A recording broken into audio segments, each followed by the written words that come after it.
We're so grateful to Osprey Packs for partnering with us and supporting the podcast, so please stay tuned for more about them later on. I have an opportunity for you to join me in real life for some real travel. Here's the latest Jump Adventures update. We are going to Greece for a bike and boat island hopping adventure this May 9th to 16th, 2025, and we still have space left. Check out jumpadventures.com to learn more and book now. We're going to have a yacht all to ourselves with ensuite cabins on board, so you get to sleep in the same bed every night as we start in Athens and make our way west toward the island of Corfu. You'll have your own bike for the week, e-bike if you want one, for cycling the islands as we go, in between meals crafted by our private chef on board, and all the relaxing you want to do on the top deck under the Mediterranean sun. These bike and boat adventures are our most carefree and relaxed trips. All you have to do is say yes and show up, and there's still space. Head over to jumpadventures.com to grab your spot now, and we'll see you there.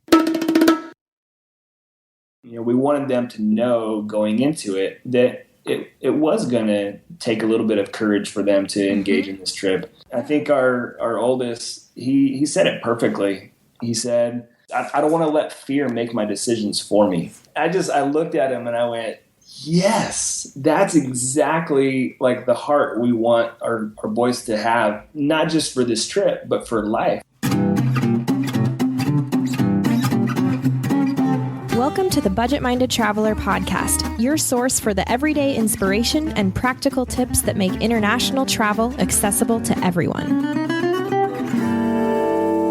Hey guys, welcome to the BMT podcast. This is episode 67, and I am Jackie, your host.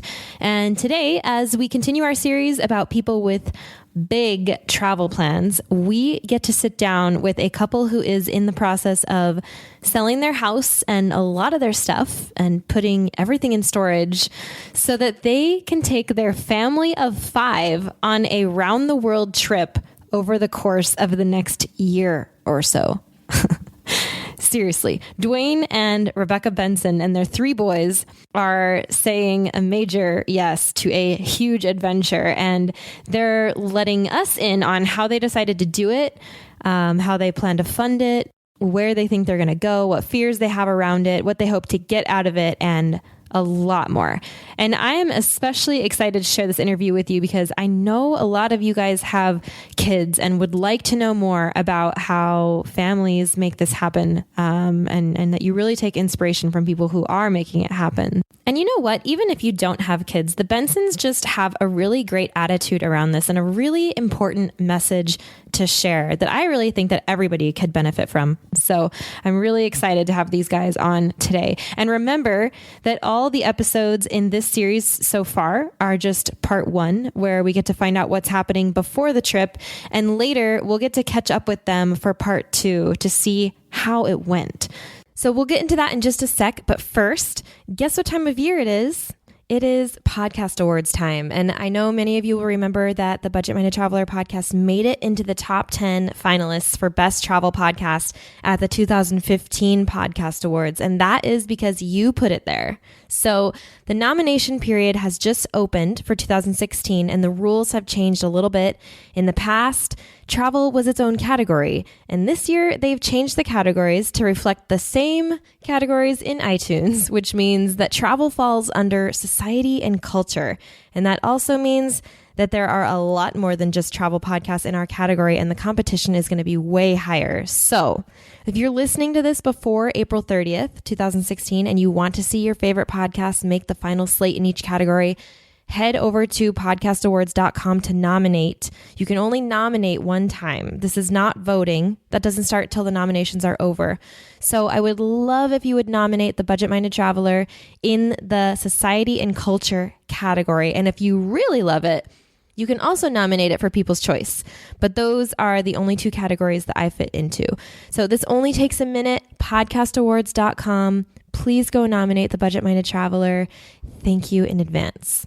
All right, on to the main event now. Let's go ahead and see what is going on in this phase of the Bensons' big plans. All right, Dwayne and Rebecca, welcome to the show. How are you?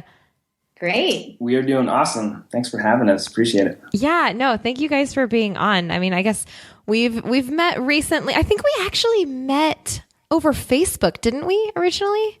Yeah, it's one of your, I didn't know it at the time, but it was one of your major questions that you always get. I think I messaged you about a backpack. Yes. Oh, that's right. And then you guys ended up getting the Farpoints, like for the whole gang, right? Not the whole gang. Most of the gang has the Farpoint 55. And some of them are too small for the Farpoint, right? Yeah, they have kid-specific backpacks. They ended up going with the Gregory Wander. Oh, cool. The two little boys. Actually, that's good to note. We should talk about that maybe a little bit further on in this conversation, but because backpacks is such a big issue. But yeah, so I kind of already introduced you guys a little bit, but why don't you tell us a little bit about who you are and where you are right now, and why you're actually here on the show. Man, that's a big package to unpack. I know, right? But, we'll start simple. Where are you guys from? Yeah, currently, well, even that's a little complex. From California, but currently in Texas. So we're in San Antonio, Texas right now. We've been here for about 4 years. I'm a firefighter with San Antonio City and love my job. But originally from California, grew up in San Diego and lived on the Central Coast in the high desert, and just love to adventure, and kind of we're getting into a big trip as a family, and kind of taking a risk to sell the house and venture out around the world. So that's kind of, yeah. I love how you put it in like 5 words, and it's like the hugest thing ever. It's a big deal, but trying to view it in the littlest amount of words as possible. Really kind of focus, I guess, making sure that it turns out how we want it to turn out, or at least the vision of it, how we want it to turn out. So let's talk about that. So you guys are a family of 5. You have 3 boys, right? 3 boys. And their 17, age, yeah. Yeah. Our oldest is 17. Our middle is 12, and our youngest is 8 right now. And have you guys done much traveling as a family already? As a family, just inside the States. Rebecca and I have done some global adventures throughout our life, but the boys, they've actually never been out of the country until, actually Noah has been out of the country. He actually lost his first tooth in Mexico. Ooh, adventure. We were helping out at an orphanage, and he ended up losing one of his teeth. But he's over in Europe right now with his school on his senior trip. But as far as out of the country, overseas travel with the family, no, we haven't. Just been in the country. Road trips in the country, pretty stuff much. like that, camping. And what kind of travel have you two done, like before kids? How long has it been since you've been, overseas, and what is it that's kind of made you want to do this now? Our last trip was actually together. We went to South Africa in 2005, I think it was. Yeah, it was a while ago. 2005 or 2006, I can't remember. But we spent about 18 days in South Africa, one of the northern provinces of Limpopo, and then down in Cape Town for about a week as well.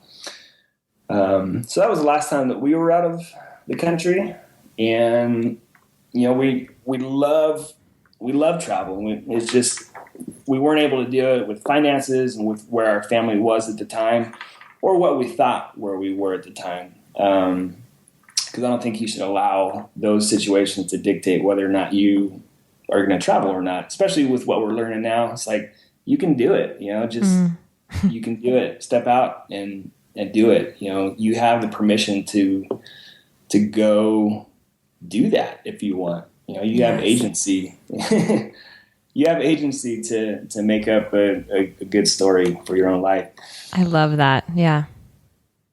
So, South Africa, and we love it. And I guess over the past 4 years. We moved here to Texas, and it's a great job. I love my job. It's very meaningful. But I guess for me, over the last maybe year and a half or so, just feeling a little stagnant, a little complacent, and coming from where we were before, where we had a kind of a sense of adventure, we kind of settled a little bit, and I felt like we settled. We were just kind of settling in for the so-called American dream, and it's like I started to get this itch. We're kind of nomadic at our hearts, anyways. We've never really stayed anywhere longer than 4 years. We do something every 4 years, yeah, and it's been 4 years here. Yeah. And we joked about a year ago. We're like, we're coming up on 4 years. I guess we're going to have to move. Just joking, but. And little did you know. So even a year ago, you didn't have this idea? No. We went on a trip in the summer for a month. And we went to California and Montana and Wyoming and Oregon. And we just kind of did this big circle. And we're camping and visiting friends, and it was just amazing. And on the way home, the kids, we pushed it to the last minute. The kids started school the next day after we got home. And on the way home, we're like, let's just not go home and back to our routines. Let's just keep going, just as a joke. And then like a month later, Dwayne found a blog about a traveling family who had traveled for a year, and he sent it to me.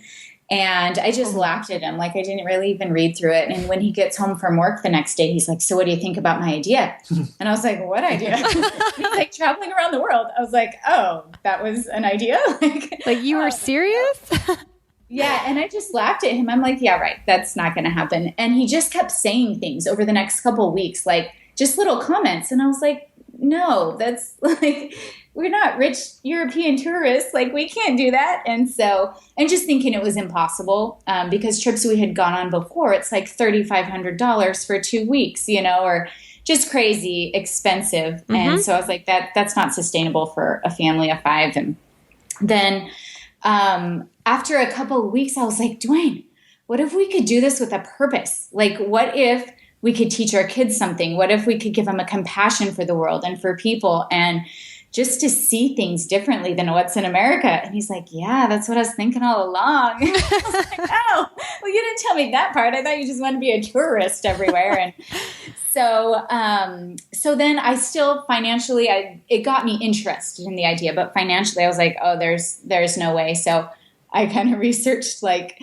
I was driving a lot. I still am driving a lot, getting the kids to and from school. And so I started listening to podcasts, and actually I found your podcast. Oh. And it was so many practical steps and practical ways. And so I was like, oh, wow, this is maybe possible. Like, maybe we could do this. And so I started looking into it and didn't make the decision until about the end of December. That is so cool. Take a step and do it. So, and we didn't know how it would work with my job as well. So we kind of had to wait. We put in for vacation. My job is a little different than most jobs, where I work a 24-hour schedule. So when I go to work, I go for 24 hours, then I'm off for 48. So, if I take one day off, if I trade a day with somebody, which is a nice part about my job as well, I can trade days with people. If I trade a day with somebody, I actually have 5 days off. So we don't put in for vacation until the end of the year for the following year, like November, early December. So I talked to my officers, and just to see, like, I don't want to get my heart super into this and then find out that there's no way that we can do it. So, kind of talking with them, and then just in case we actually did this, I pushed all my vacation towards the end of the year, and kind of got the ball rolling actually before we made the commitment to do it. So yeah, there's been a lot that has kind of gone into it, and we're still. I mean, you're getting in on the beginning of our story right now, so we're still kind of writing it as we as we go. That's exactly where I want to be in your story, though. Because you haven't done it yet, and there are a lot of variables and unknown things ahead of you, and that's why I'm really excited to do a part 2 of this. Because we're gonna get to come back and share those things, what they were, and all these rewards that you guys have been working for. You know, we're going to get to know what those are. And that's really cool because as great as this adventure is going to be for us, and as many stories as we're going to have, I think the real story is going to come after the trip. Mm-hmm. You know, kind of the vision that I keep coming back to, the purpose for our trip. I wrote it down just so I wouldn't forget it. I keep it up on my computer screen, and I look at it, you know, every once in a while just to remind me, you know, and kind of our vision for the trip is to shake up our settled hearts and catapult our family into pursuing meaningful and restorative engagement in our world. I love it. I know that this can't, you know, we can't travel like you forever just because of my occupation. I do have to come back, but the story doesn't end with this trip, you know? Right. What it's going to do in our boys' life as they meet people around the world, as they are engaging in different cultures that aren't American, aren't from the States, you know? I mean, they're gonna meet people who are not like them. They're gonna be being, you know, drastically poor individuals. They're gonna experience crazy adventures. So I think the real story is gonna be after we get back. Absolutely. So, yeah, that's cool. We're excited. Yeah. Thank you for sharing that vision. That's super cool. And I love that you've actually outlined that and have it like on your mirror, you know, or whatever, wherever it is. Well, I tend to forget things. So. You got it down. So one of the things that fascinates me about this is that what you guys have basically figured out is that you, Dwayne, need to keep your job in order to help finance the trip. And right. And so you are working that into your itinerary, which is crazy kind of, but fascinating. Tell me about that. So, I do love my job, and I will need to come back every once in a while. So kind of how it works is we'll go in little stints. So my first time being away will only end up being about 2.5 weeks before I have to come back for about 4 shifts. And the kids and I will stay in whatever country we're in, and just Dwayne will come back. Yeah, so it'll just be me coming back. They'll stay. Hopefully, you know, we'll make some contacts and everything will be, you know, nice and safe, and they'll have good experiences without me too. I mean, I'll be bummed to be back here and not with them, but I think that'll be really cool for their relationship as well, and for my boys. Yeah. So I will have to come back every once in a while for like 4 or 5 shifts, which ends up being about 2 to 2.5 weeks. My longest stint at this point will be 47 days out of the country. And then I'll have to come back again. I think there's within this year, I will have to fly back about 3 times in order to work a few shifts and keep my job, which is kind of necessary. For 2016 and then 2017, he won't know his schedule until December. And so that will be kind of up in the air for him. But. So for this year, I pushed all my vacation and I'm trading time with people. So I've been working crazy amounts this past, you know, month and a half, trying to make up time for when I'll be gone. And then come November, December, I'll put in my vacation for the beginning part of 2017 and then do the same thing with trades and stuff like that. So with 2016, 2017 combined, we're looking at about 8 to 12 months of travel. So amazing. Yeah. Yep.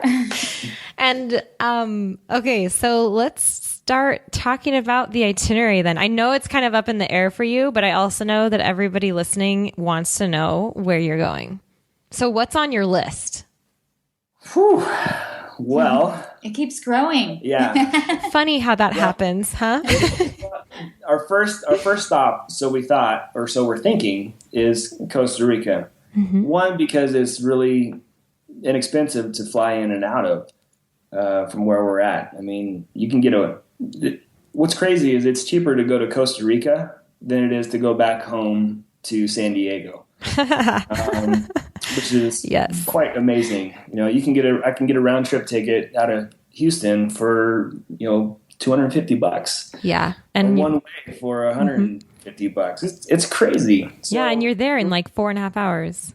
Yeah. Crazy. Yeah. So we're thinking that for our first stop, but man, it's been tough because I think we told you before, we actually run an Airbnb out of our house, and a couple of the guests that just left, one was from Guatemala, so she was showing us pictures of her home, and it's like, oh, we got to go to Guatemala. Yeah. And this morning, somebody from Belize just left, and it's like, oh, we got to go to Belize. So it's like, oh man.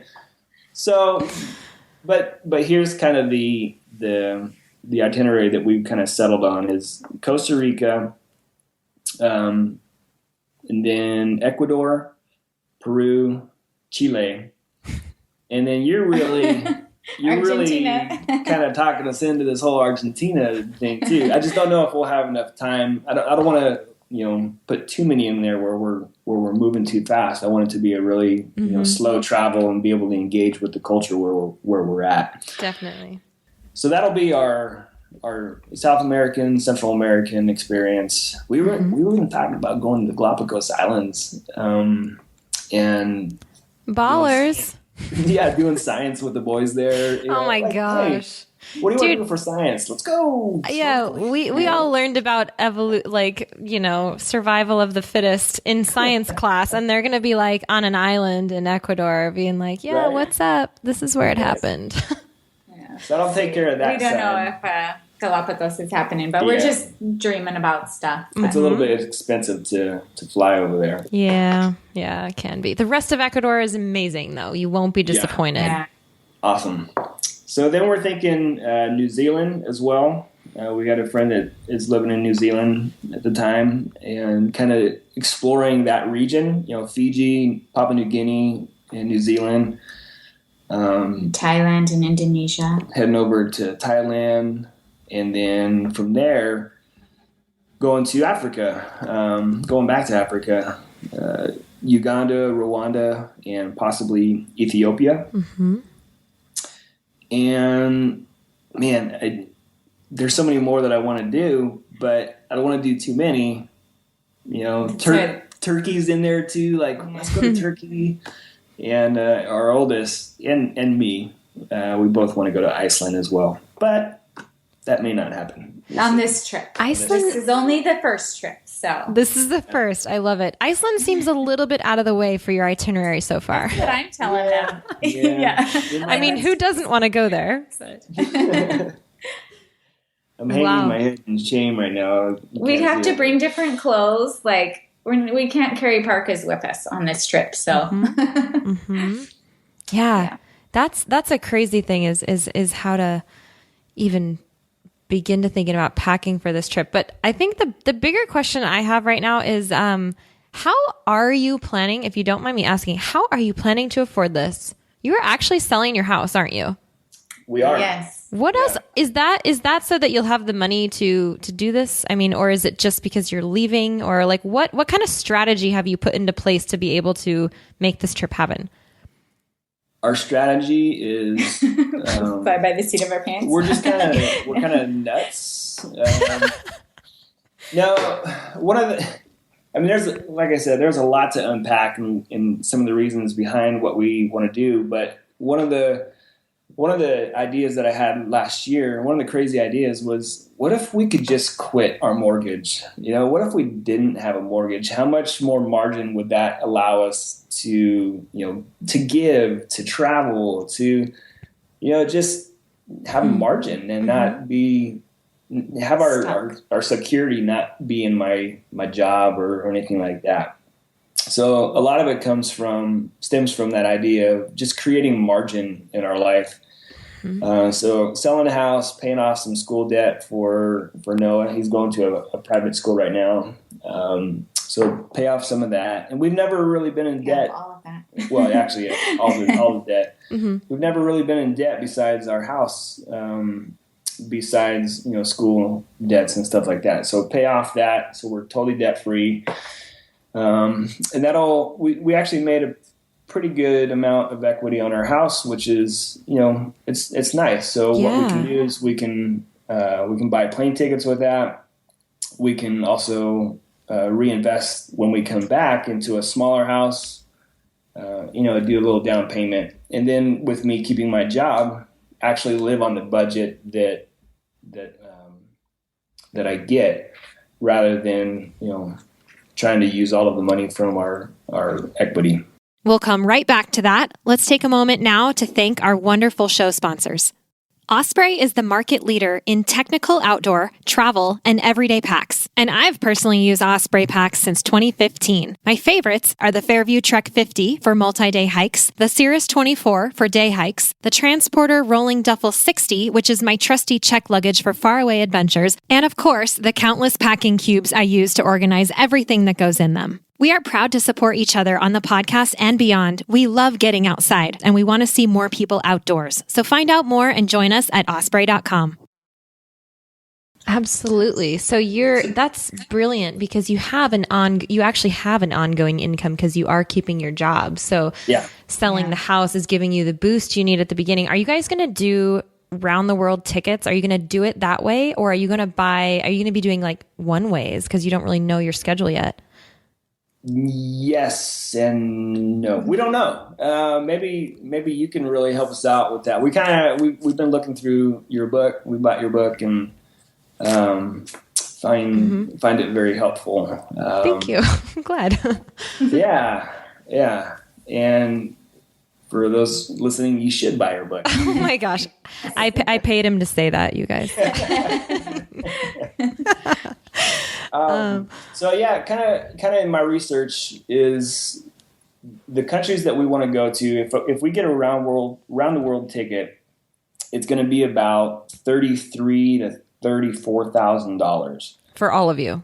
For all of us, right? Mm-hmm. Yeah, which sounds totally crazy, but if you think about it, living overseas, we're not having a mortgage here. We're not staying in fancy hotels. We're not staying in fancy hotels. So expensive countries. It really, it kind of offsets pretty well.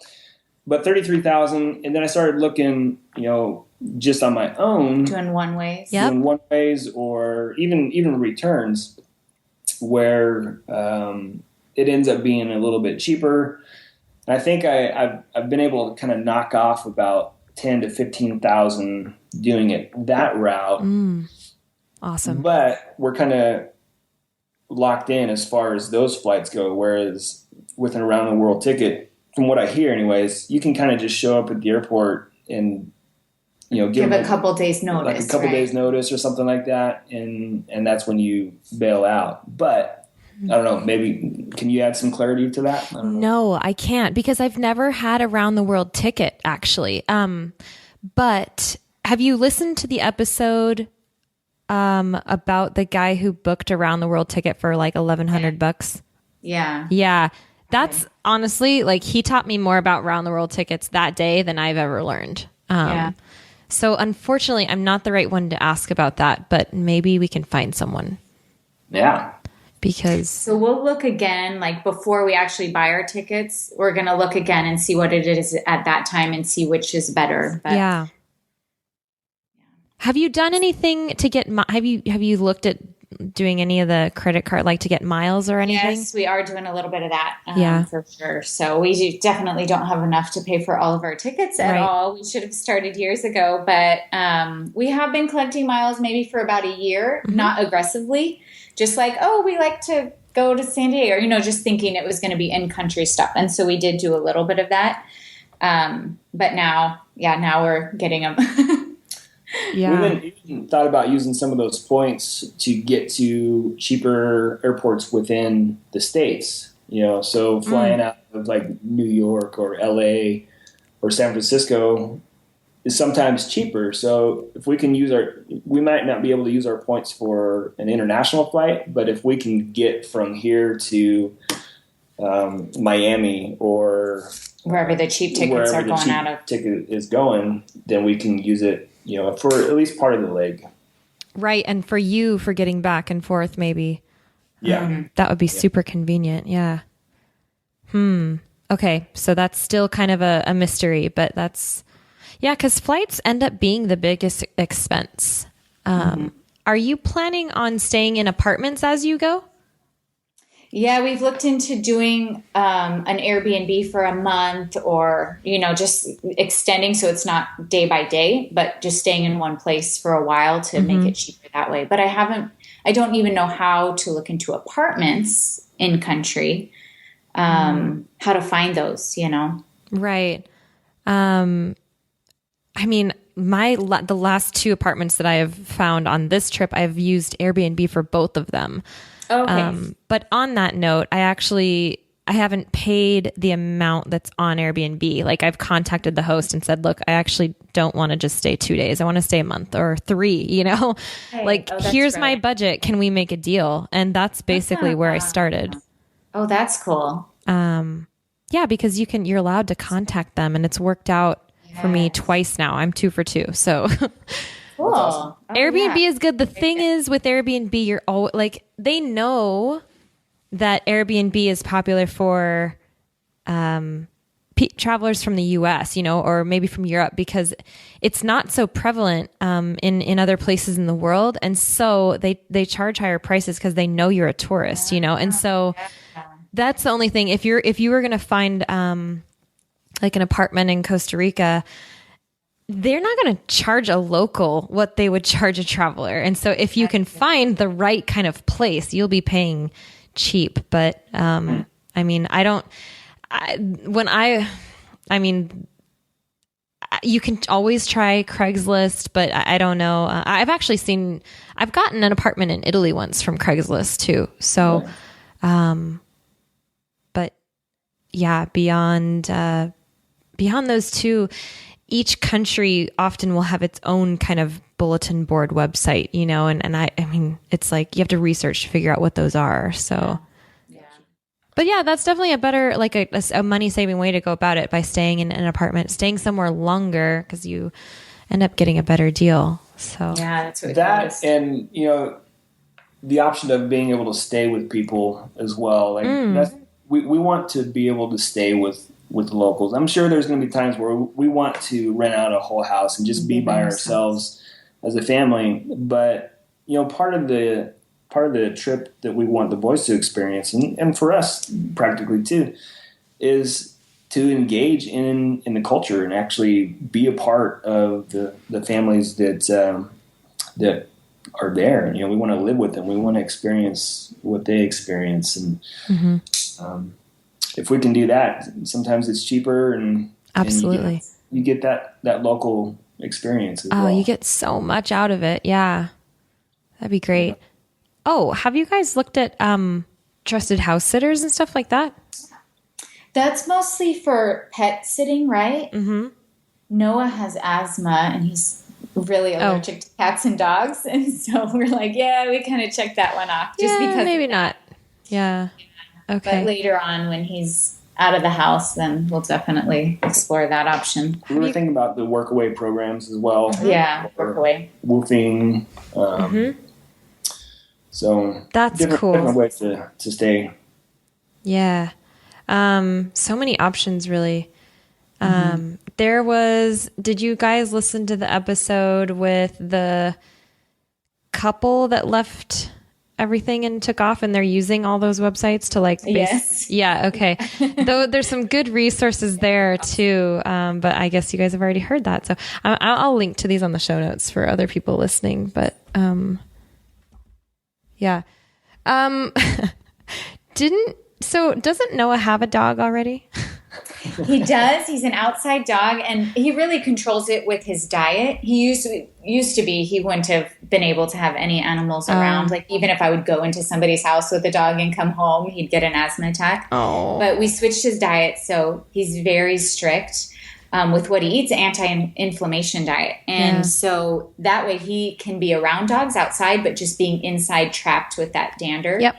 Is not good for him. But yeah, if he's outside, he can pet him and love him and all that now. So yes. And the big question is, have you found a home for the dog? Not yet. Oh, no. And I told him I would be happy to find a home for him, but he wants somebody who he knows so that he can go and visit him later. And so he's pushing it to the last minute. Oh my You gotta find gosh. somewhere quick because we have to be out of here in 2 weeks. So we can't take him with us. So Yeah. You like dogs, right, Jackie? You're a dog fan. We can send him to you. In Argentina? He told me at one time, he said, I could probably just take him around the world with us. And I was like, no, that is not going to work. That We doesn't cannot do work. that. Oh, poor puppy. I'm still worried about the dog. Well, we'll let you know what happens. Okay, I definitely want to know what happens. So you guys are moving out of your house in 2 weeks, and your timeline is end of July, right? This is when you guys take off? Yes. What else do you have to do before then? Besides up your entire life and move and pack, and are you selling your cars? Are you... We're probably going to sell one of them. Mm-hmm. We have 3 right now. My daily driver is an old 64 Ford right now, because our other car is kind of broke. But Really broke. Yeah, maybe a little bit. So we need to ditch the broken one. So we need to ditch the broken one, but it kind of would be nice to have that one to take the kids to school. But we're going to sell one car. I'll keep my truck at the fire station, and then that's nice. Traveling back and forth from here to Houston, which is probably where we're going to end up flying out of most of the time. Store it somewhere there. We'll hopefully keep it somewhere. Yeah. What do your friends think about this, what you guys are doing? They think we're kind of crazy, and they all say, I wish I could do that, or we'll live vicariously through you and post pictures. And we're saying, no, why don't you just go? Like, meet us somewhere. Yeah, we're actually trying to talk people into meeting us in different locations. And actually, instead of maybe they can't take a worldwide adventure, but maybe they can spare 10 days and go meet us in a country somewhere and do some kind of adventure with us. So trying to invite people along the way and not just live vicariously through us or through the blog or whatever, but, maybe step out and take a chance and actually meet us somewhere and do something cool with us. I love it. That's such a great excuse. Opportunity. Yeah. I'll use that word. It's a little bit more positive. To get out. I mean, I just had 4 of my friends come down from Montana to go travel in Patagonia with southern that's awesome. Chile and Argentina with me. One person finds out and the next person jumps on and the next person, and then suddenly we have a group of people down there and they're all taking advantage of the fact that I'm living here for the moment. Yeah. My brother has been doing this for years. He jumps at every opportunity that he has to come see me wherever I am in the world and travel with me. And he only gets 2 weeks at a time, but we go big for 2 weeks at a time. Yeah. And it's the best thing ever. And I highly encourage friends, people, if you have the opportunity, do it because it's great. I mean, you don't have to figure as much out on your own. You have people there that you know. It's, It kind of great takes opportunity. some of the fear away from it too. I mean, I'll be by myself or whatever. Yeah, exactly. So for them. If we're already in country, they'll have a connection there. So it would be, definitely. Really cool. I want to ask you guys if you have any fears around this. I am most afraid of someone stealing my little kids. That's my biggest fear. Oh, yeah. I know it's not as dangerous as, the news can make places seem at all, but just being somewhere and, not keeping an eye on them, not seeing, something happen. That's just, if you're with, just because they're my kids, Of course. Yeah, that's obviously your biggest fear. I totally get that. I totally get that. It's one thing to be traveling just by ourselves, and it would just be me and Rebecca. That's one thing. But to add an 8-year-old into the mix, and he'll actually turn 18 on the trip, so he's pretty good. And then Micah will turn 13 before we head out, so he's probably pretty good too. But having an 8-year-old and he'll be 9 actually when we leave. He'll be 9. So just having that awareness that it could happen. It's probably not going to happen. Very likely it's not going to happen. Right. But, as a parent, you're always thinking, wow, what could happen to my kid, Yeah. And it's always great to take, to take preventive measures and be safe. I mean, I'm sure you guys are going to be fine, but it's definitely worth encouraging you to, pay attention and do the safe thing and make the right decisions. And which is the same for here too. It is, it's the same. Yeah. And it's the same it's the same for me right now in Argentina. It doesn't, it's not like, any situation is going to make being in the wrong place at the wrong time different. It can happen to anybody anywhere. And so it is one of the things, but it's also very blown up in the media and, and it's not something that should, what? We talked to them about that as well. Yeah. Not, being kidnapped, but just having that awareness that, this is going to be a great trip, but it's not always going to be great. We may get sick. We may get injured, blah, blah, blah. There's always chances of that stuff. And we wanted them to know going into it that it was going to take a little bit of courage for them to engage in this trip. It's going to take a lot. I think our oldest, he said it perfectly. He said, I don't want to let fear make my decisions for me. God, he's 17 and he said that. Yeah. So I love it. I looked at him and I went, yes, that's exactly like the heart we want our boys to have, not just for this trip, but for life. Like, I don't want to let fear hold me back from doing something amazing with my life. So that's kind of how we view the whole trip. And yeah, we have that fear too, but you know what? We're going to take a chance. We're going to risk. We have a saying in the fire department, risk a lot to save a lot. Yeah. And so we think it's going to be highly beneficial for the rest of their life. We think it's worth the risk that they engage in that courage, they engage with people, and we don't want to let fear make our decision for us either. So when he said that, it was just like, right on. Yeah. I love that. You're like, well, you get it. Yeah. That's so cool. Good for you. And what is it that you kind of touched on this, but what is it that you're hoping to get out of this? What would you like to see happen with this? Whew, man, that's another one. There's probably so many facets to it, but I think this trip, I want it to really add value to our kids' life. We want to see it as a catapult for them. Not just this solitary trip where they got to have an amazing adventure, once in a lifetime. Once in a lifetime. It's not that. We really want to view it as a catapult for them. Kind of like if you were drawing back an arrow, and aiming it. It's like that's kind of how we feel with our kids. Like we want to give them the skills and the experiences to really, tackle life and to engage in life and to engage in a grand story, not just, well, let's buy a house. Let's get the next best couch. Can we get a good computer? All these silly questions. It's like we want meaning and significance to really come out of it. Not just for our family, but we want to add that to people and draw that out in their story, find out their story, learn from them, even for your listeners. Like we want to add value to whoever it is that we come in contact with. I think John Maxwell, I heard it from him, probably 20 some years ago, but I want to add value to your listeners, to you. Like, I just wish we could grab a cup of coffee with everybody and sit down and go, how can we add value to you? What's your story? Can we bring your story to light?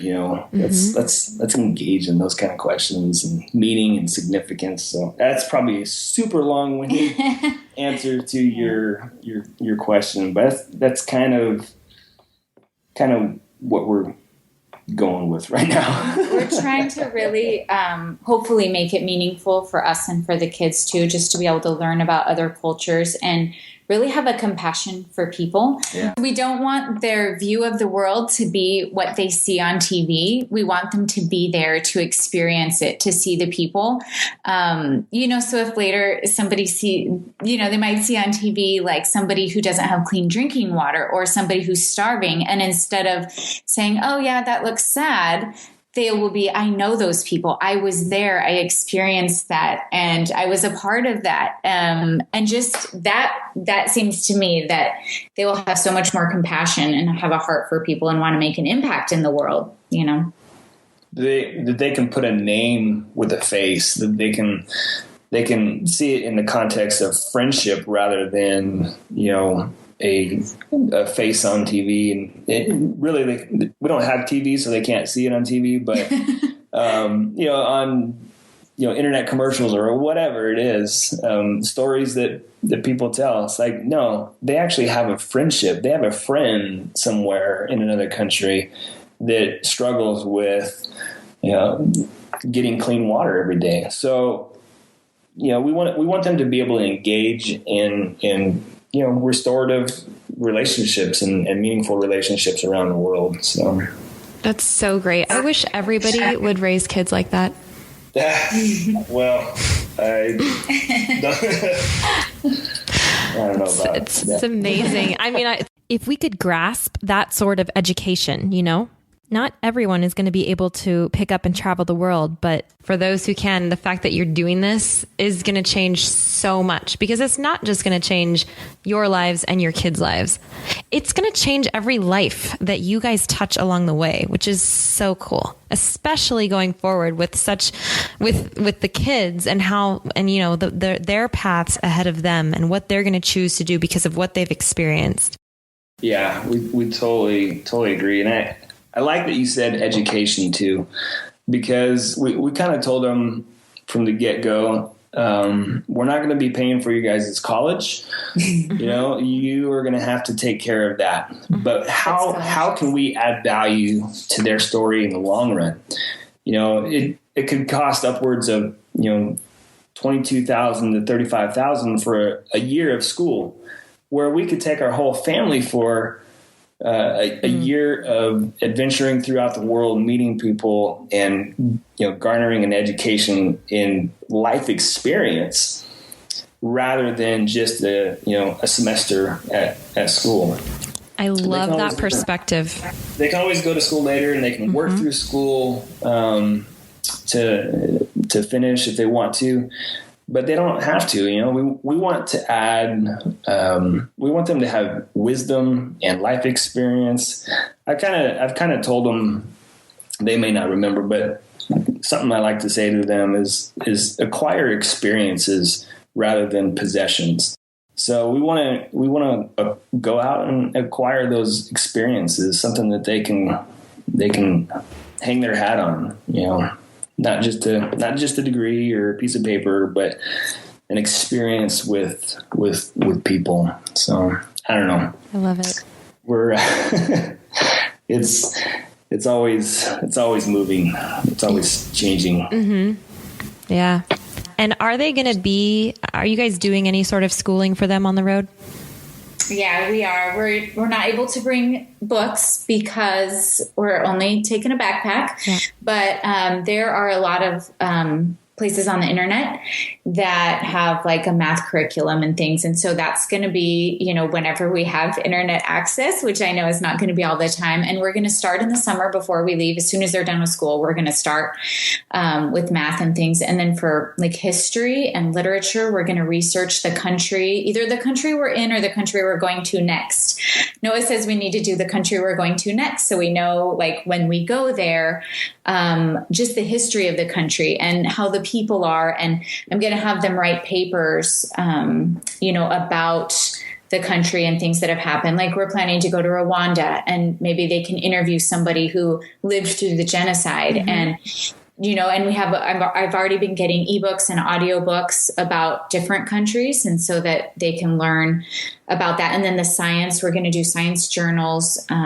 So if we're in Ecuador, they might pick an animal or plant every week or every couple days that's native to that environment and research it, diagram it, do a drawing of it, and write a little something about it. And so just trying to make it really meaningful for where they're at that time, for as much of it as we can. You guys are going to learn so much from doing that. I mean, you guys are too. Is this going to be accredited? Like, are they going to lose a year? Obviously Noah, is he graduating? He is he's a junior this year. So it will be his senior year, but he already has most of the credits he needs from the school he's at. And he doesn't need any more math or any more science to graduate. And so he needs literature and, just a couple things. And we will get him a transcript from what we're doing. We just have to document everything they do. Oh, wow. Okay. And it will be like a homeschool. Yeah. He'll graduate as a homeschooler, but travel school.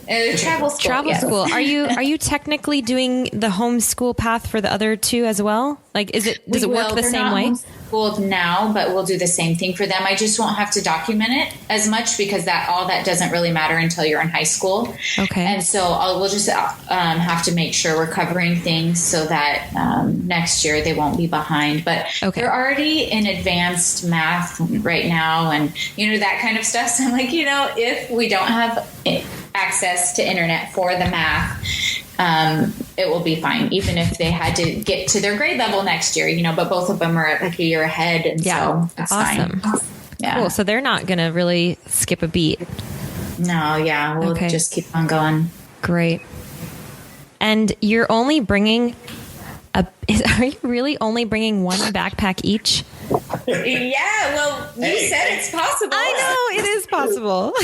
I'm proud of you. We're going to blame on you, Jackie. What, Dwayne? You said, when Noah was packing his bag for Europe, like, boy, this is really smaller than you're fitting less things than I had hoped I was going to be able to fit in mine. So now I'm a little worried, but yeah, that's what we got. So yeah, what ends up happening is you just end up wearing the same clothes a lot, and it gets really boring. It really does get boring, but no one cares. Like, you're going to be the only one who's bored with your outfit. No one else cares, Like, I really miss fashion right now. I really miss just even looking fashionable. What'd you say?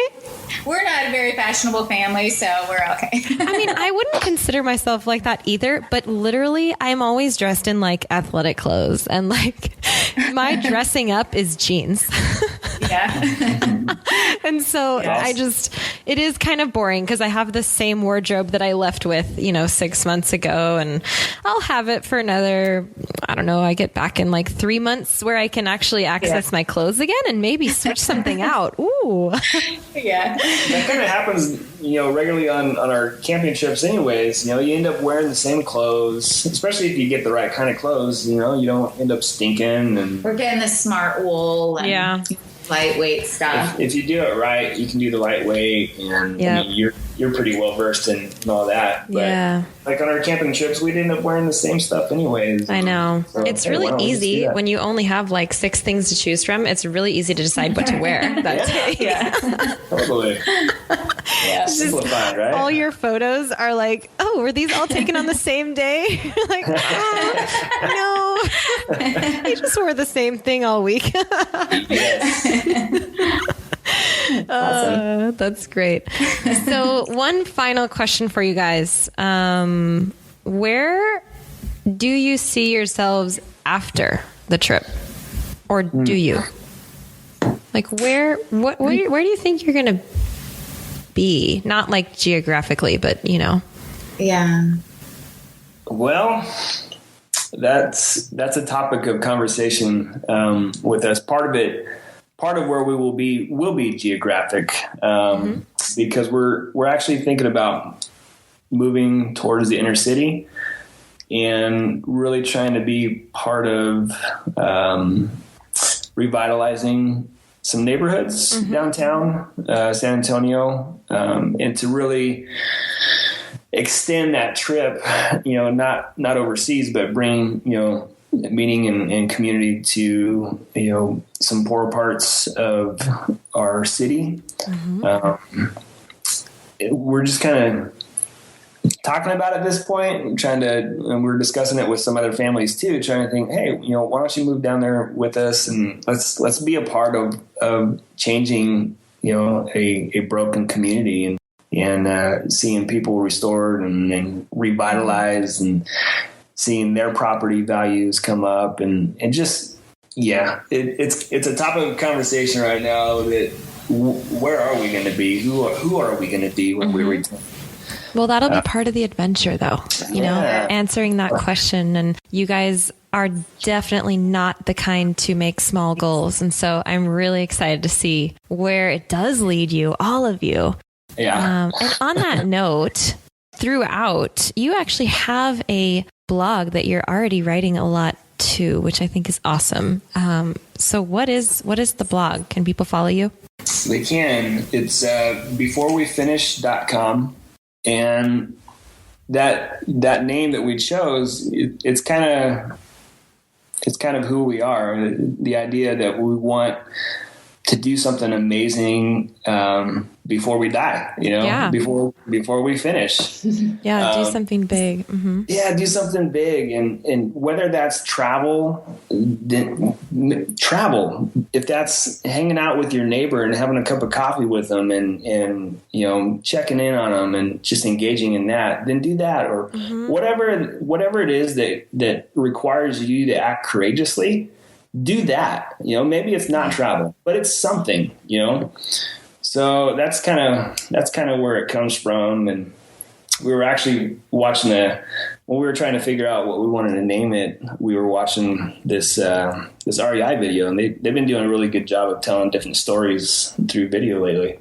But we were watching this one, and they were talking about a guy that was doing some restoration in Patagonia, and it turns out, I didn't realize this at the time, but it was Doug Thompson. Oh, Tompkins, yeah. Tompkins, yeah. So they were talking, and he said something that totally met like where we were at, what we were trying to do. And he said, our biological clocks are ticking, and we have a lot to finish before we're finished. And I almost pointed at the computer and I said, yes, that's like those are the words that like my heart feels right now. And what I didn't know at the time, looking back on it, his biological clock was ticking. Yeah, no kidding, right? Passing down there in Patagonia. Yeah, just a couple months ago, a few months ago. A couple months ago. Yeah. So to kind of have that idea that, hey, you don't know how long you're going to live. Right. Mm-hmm. So let's not let fear make our decisions for us. Let's do something. Let's venture out. Do something courageous, do something amazing, whether that's travel or engaging with your neighbor or whatever it is, kind of like what we said, whatever it is that requires you to act courageously, do that, venture out, do something amazing before you finish. And we said before we finish because we want it to be a community too. It's not just our family. It's you, Jackie. Like it's everyone. It's we want it to be a community of us striving to do something amazing before we venture out. I love it. Anyway, well, you guys are certainly practicing what you preach, so good for you. Thank you so much for sharing all of this. I'm so impressed by you guys. I might fall under the category of people who think you're a little bit crazy, but it comes from a place of respect and admiration. Absolutely. I love that you're doing this. I can't really cool. wait. Thanks for saying that. What? That's really cool. Thanks for saying that. That's especially coming from you and all the amazing things that you oh my do gosh. too. So. Yeah, and thank you for your podcast and your website, because that really made it possible. Like, okay, this can happen. This can work, with all the practical things. Yes. And I don't know if I would have figured it out. You know what I mean? Yeah. So. Wow. That means a lot to me. Thank you so much. I love it. We're all like, we're in this community, this before we finish community together, you know, we totally are. And I'm proud to be in it with you guys. Very awesome. Cool. Well, I can't wait for part 2, and I can't wait to, you know, follow along and see where you end up going and what ends up happening. I am so beyond excited for you guys. Us too. All right. Well, we'll keep in touch for sure. And thank you guys again, and best of luck. Yeah. Thank you, Jackie. Appreciate it. All right. Don't forget, you can find the show notes for this episode with a lot of the things we mentioned at thebudgetmindedtraveler.com/67. And you can find links to Dwayne and Rebecca's blog there as well, beforewefinish.com. And please don't forget, if you're listening to this before April 30th, 2016, please go to podcastawards.com and nominate the Budget Minded Traveler podcast in the Society and Culture section. We need all the nominations we can get this time around because we're in the same bracket as a lot of big names in podcasting. All you need is the name of the podcast, which is The Budget Minded Traveler, and the URL for the podcast, which is thebudgetmindedtraveler.com. And again, thank you so much for your nomination. And I also want to take a quick moment to shout out to Lizzie and Andrea, my newest supporters on Patreon, and a big thank you to the rest of you who are continuing to contribute as well. If you guys find value in this podcast and want to help support my efforts in producing this show and bringing you quality episodes, please check out thebudgetmindedtraveler.com/support to see what sort of opportunities and rewards there are for doing so. Thank you again for tuning in today. Don't forget about the Budget Minded Traveler community group on Facebook. You can join us there if you have questions. Actually, Dwayne and Rebecca are in that group, as well as about 1,000 other people. So it's a great place to help each other with travel advice and planning. And you can find it by going straight to thebudgetmindedtraveler.com/community. That'll get you there. All right, that's it for now. Until next time, you guys, be safe. Happy travels.